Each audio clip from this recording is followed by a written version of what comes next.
Hi friends, welcome to Indhus kitchen. இன்றைக்கி முட்டைக்கோஸ் பக்கோடா எப்படி பண்ணலான்னு பார்க்கலாம். வாங்க வீடியோக்குள்ளே போகலாம்.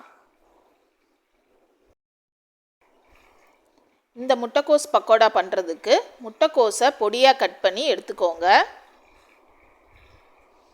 இதில் சேர்க்குறதுக்கு ஒரு அரை ஸ்பூன் அளவு சோம்பு எடுத்திருக்கேன், கொஞ்சம் கருவேப்பிலை, கொஞ்சம் பச்சை மிளகாய் எடுத்திருக்கேன், இஞ்சி ஒரு துண்டு எடுத்திருக்கேன், அதை தட்டி எடுத்திருக்கேன்.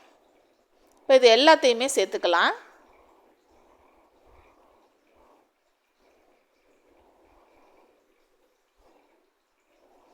இதில் ஒரு கப் கடலை மாவு சேர்த்துக்கலாம்.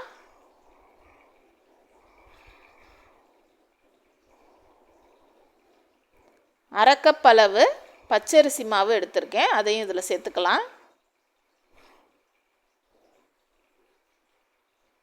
இப்போ இதில் ஒரு ஸ்பூன் அளவு காஷ்மீரி மிளகாத்தூள் சேர்த்துக்கலாம்.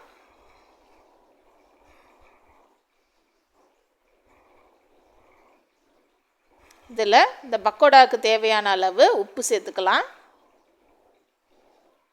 இது எல்லாத்தையுமே சேர்த்துட்டு கொஞ்சமாக தண்ணி ஊற்றி பிசைஞ்சு எடுத்துக்கோங்க.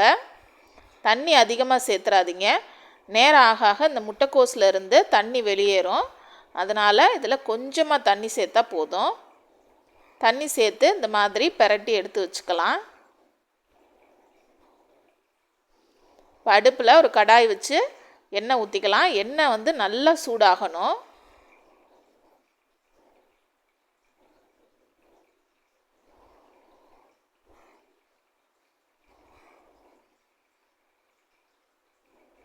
எண்ணெய் நல்லா சூடானோன்னு அதில் கொஞ்சம் கொஞ்சமாக அந்த பக்கோடாவை போட்டு எடுக்கலாம்.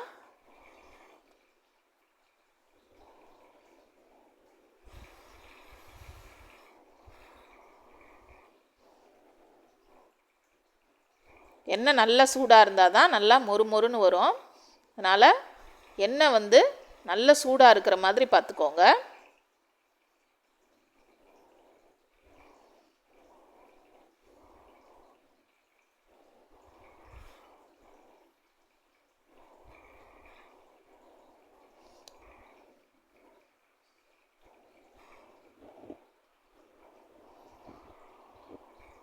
இந்த பக்கோடா ரொம்ப ஈஸியாக இருக்கும். ஈவினிங்க்கு மழை நேரத்துக்கு ஒரு பெஸ்ட்டு ஸ்நாக்ஸாக இருக்குங்க. இதில் நீங்கள் முட்டைக்கோஸ்லேயே நீங்கள் வெங்காயம், பெரிய வெங்காயம் கூட நீள நீளமாக கட் பண்ணி அதையும் சேர்த்து பக்கோடாவாக நீங்கள் இந்த மாதிரியே போட்டு எடுக்கலாம். மிளகாத்தூளுக்கு பதிலாக சிக்கன் 65 பவுடர் கூட நீங்கள் சேர்த்துக்கலாம். ரொம்ப நல்லாயிருக்கும். இது எப்படி செஞ்சாலுமே இந்த பக்கோடா ரொம்ப டேஸ்ட்டாக இருக்குங்க. கண்டிப்பாக ட்ரை பண்ணி பாருங்கள்.